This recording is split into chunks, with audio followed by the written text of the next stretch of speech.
السلام عليكم ورحمة الله وبركاته، ومعكم النشرة الإخبارية لحزب التحالف الوطني المصري. أصدر سيادة النائب محمد خالد القاضي رئيس حزب التحالف الوطني المصري قرارا تنظيميا بتعيين سيد عبد العزيز سيد موسى في منصب المنسق العام لمحافظة أسيوط. جاء هذا القرار بناء على ما عرضه الأمين العام للحزب اللواء محمد غازي، ويعتبر هذا التعيين خطوة هامة ضمن إطار الجهود المبذولة لتعزيز التنظيم الحزبي على مستوى المحافظات بهدف تعزيز التواصل الفعال وتنفيذ رؤية الحزب على المستوى المحلي. حزب التحالف الوطني المصري سياسة بمفهوم جديد. رئيس التحالف الوطني سيادة النائب محمد خالد القاضي.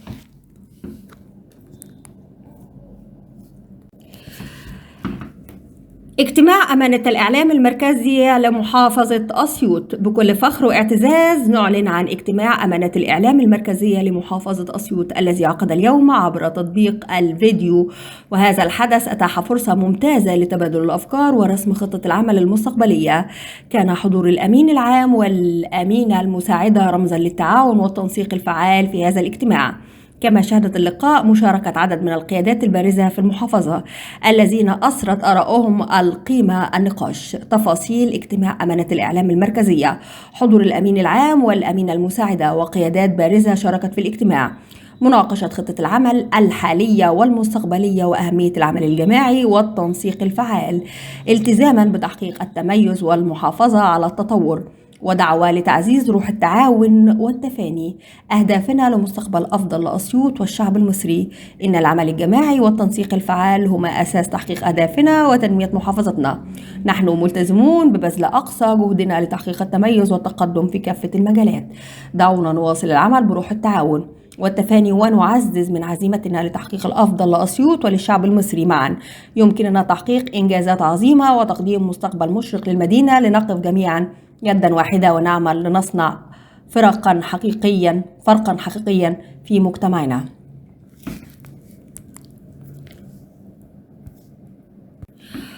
قامت هيئة مكتب قسم عابدين بإطلاق مبادرة شباب مصر ضد غلاء الأسعار برئاسة محمد القاضي رئيس حزب التحالف الوطني المصري الأمانة العامة.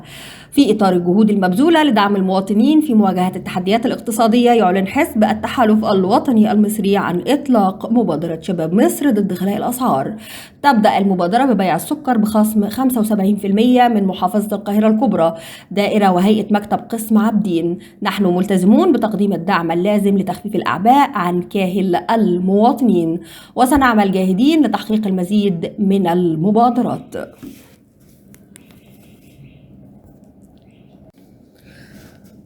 الرئيس السيسي الأعوام العشر الماضية برهنت على وعي الشعب المصري وتماسكه في الظروف الصعبة التي تمر بها المنطقة، فكان الشعب هو حائط الصد ضد محاولات زعزعة الاستقرار والنيل من المؤسسات الدستورية تجنبا للعواقب السلبية لعدم الاستقرار. الرئيس السيسي: التطورات على مدار العقود الماضية أدت بالمنطقة إلى مفترق طرق تاريخي يتطلب من الجميع الحذر والتأني والدراسة المتعمقة قبل اتخاذ أي قرار.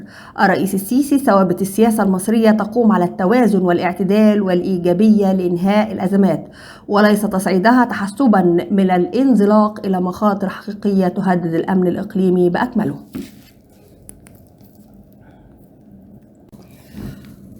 أصدر السيد النائب محمد خالد القاضي رئيس حزب التحالف الوطني المصري قرارا باعتماد تشكيل محافظة دمياط للحزب، وذلك بناء على ما عرضه السيد الأمين العام للحزب اللواء محمد غازي وأمين التنظيم والأستاذ محمد صادق. ويأتي في هذا القرار ضمن جهود الحزب لتعزيز التنظيمات المحلية وتفعيل التواصل المباشر مع المواطنين في مختلف المحافظات، بما يساهم في تحقيق الأهداف السياسية والاجتماعية التي يسعى إليها الحزب من خلال تمكين المجتمعات المحلية ودعم الحوار المجتمعي.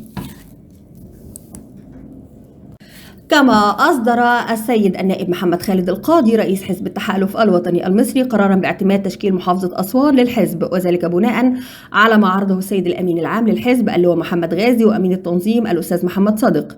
يأتي هذا القرار ضمن جهود الحزب لتعزيز تنظيماته المحلية وتفعيل التواصل المباشر مع المواطنين في مختلف المحافظات، بما يساهم في تحقيق الأهداف السياسية والاجتماعية التي يسعى إليها الحزب من خلال تمكين المجتمعات المحلية ودعم الحوار المجتمعي. بعد العرض على السيد النائب محمد خالد القاضي رئيس حزب التحالف الوطني المصري، وفي إطار حرص الحزب على دعم المبادرات التي تساهم في تعزيز الصحة العامة والوقاية من الأمراض الخطيرة، تم توقيع بروتوكول تعاون بين حزب التحالف الوطني المصري أمانة محافظة أسوان وجمعية أصدقاء مرضى معهد الأورام بأسوان.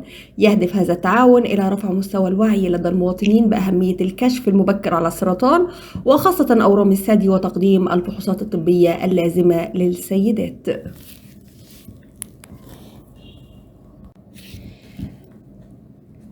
بيان هام: اجتمعت أمانة الإعلام لمحافظة القاهرة الكبرى لحزب التحالف الوطني المصري، وذلك بهدف الترتيب والتنسيق للعمل خلال الفترة المقبلة. ويأتي هذا الاجتماع في إطار الاستعداد لتنفيذ خطط الحزب الطموحة والتي تسعى لتعزيز دور الإعلام في توصيل رسالتنا إلى كل فئات المجتمع المصري وضمان دعم الرؤية الشاملة للحزب وتحقيق أهدافه الوطنية. وبعد العرض على السيد النائب محمد القاضي رئيس الحزب والسيد العميد محمد شرارة أمين عام المحافظة، تم الاتفاق على الخطوات المقبلة التي ستسهم في تعزيز التواصل الإعلامي وتحقيق أهداف الحزب على أرض الواقع. ونؤكد على أهمية التكاتف والعمل المشترك خلال هذه المرحلة لتحقيق المزيد من النجاحات وتقديم أفضل الخدمات لأبناء محافظتنا العزيزة. اجتمع السيد النائب محمد خالد القاضي رئيس الهيئة البرلمانية لحزب التحالف الوطني المصري بحضور كافة أعضاء الهيئة من مجلس النواب والشيوخ، كما يشهد الاجتماع حضور 6 رؤساء من الأحزاب التي انضمت حديثا إلى القائمة لمناقشة القضايا الوطنية والتنسيق بين الأطراف المشاركة لتحقيق الأهداف المشتركة. سياسة بفكر جديد: اللواء محمد غازي الأمين العام للحزب: رؤيتنا واضحة في حزب سياسي يكون له دور حقيقي في التعبير عن آمال وطموح المصريين، ويعمل على أن يكون حلقة الوصل الحقيقية بين المواطن والمسؤول بكل وضوح وشفافية.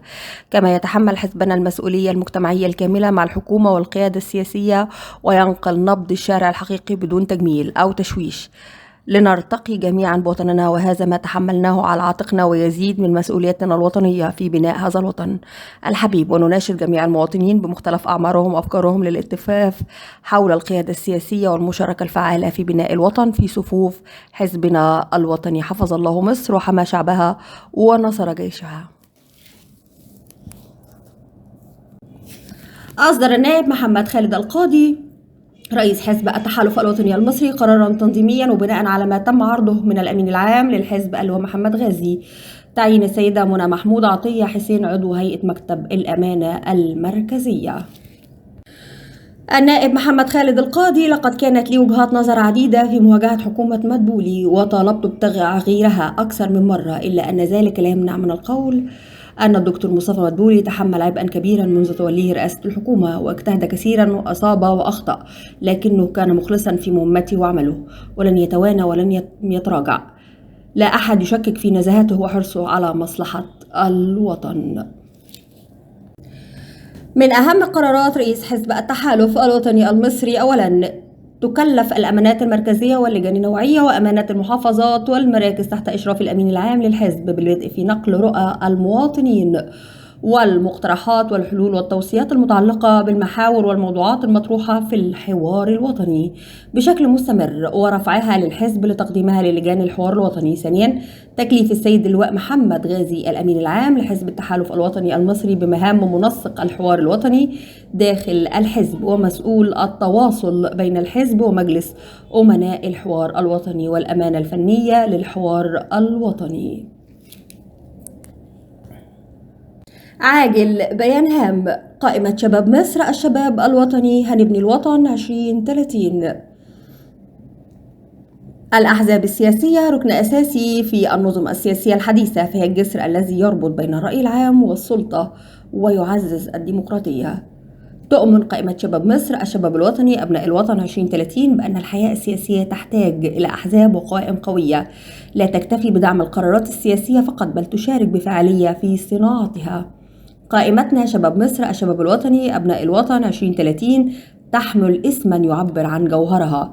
نؤمن بحرية الفرد في التعبير عن آرائه والمساواة والحقوق المدنية والعدالة الاجتماعية مع ضمان الحرية الدينية وحق الإنسان في الحياة كريمة، كل ذلك تحت مظلة الديمقراطية الحقيقية. ومن ناحية التنظيم قائمتنا ذات توجه شبابي اجتماعي تسعى لتحقيق العدالة الاجتماعية والمساواة في الحقوق والواجبات بين جميع فئات الشعب المصري بمختلف أنواعها وأعمارها. الهدف الأعظم للقائمة هو تحقيق طموحات الشعب المصري من خلال التعاون مع المؤسسات الحكومية ومنظمات المجتمع المدني والجمعيات والأحزاب السياسية لتحقيق مصالح الوطن والمواطنين معا. نؤكد على أن قائمتنا لا تتبنى أي توجه سياسي داخلي سوى الولاء للوطن ودعم الاستقرار ومساندة القوات المسلحة والحكومة بكافة أجهزتها الأمنية وقيادتها السياسية، كما أننا ندعم قرارات مصر في القضايا العالمية الإقليمية العربية والإسلامية. وأخيرا نسعى دائما لتحقيق العدل الاجتماعي وضمان حرية التعبير عن الرأي لكافة فئات الشعب والعمل على إيصال صوت المواطن إلى الحكومة والقيادات السياسية لتحقيق طموحات الشعب المصري العظيم. قائمة شباب مصر الشباب الوطني أبناء الوطن 2030 طريق للمستقبل. رسائل هامة من رئيس حزب التحالف الوطني المصري بالبرلمان للكونغرس الأمريكي إن مصر لها تاريخ متأصل وراسخ في دول العالم، أجمع ولم يعد مقبولا بعد كل ما بات يحدث من إنجازات وحريات وديمقراطية وتمثيل لكافة التيارات.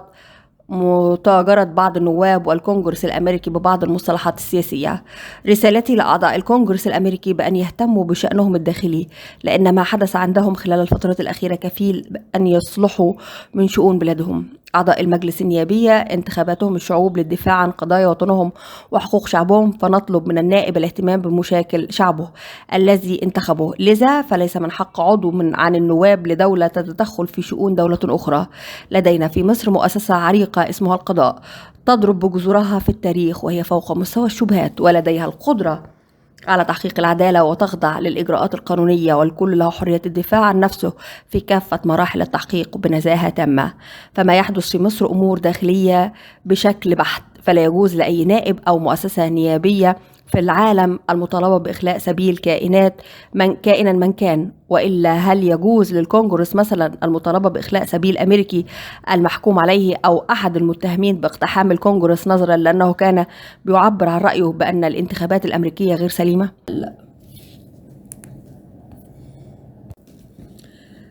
إن عندنا لا يوجد معتقلين سياسيين، ولكن عندنا متهمين بقضايا تمثل خروج عن القانون تخضع لتحقيق النيابة العامة وحكم المحاكم، وكلاهما قضاء نزيه مستقل لا ينظر ولا يخضع لأي اعتبارات سياسية. فإذا ما قام الكونجرس بتنفيذ ما سبق وطلبوا بإخلاء سبيل المتهمين على ذمة قضايا أو اقتحام الكونجرس، حينها سوف ننفذ مثله. إن أي تدخل لأعضاء برلمان أي دولة في الشأن الداخلي مرفوض، وإن من يريد منهم التحدث أو المناقشة لأي موضوع يوجد مجلس النواب والشيوخ المعبرين عن الشعب المصري.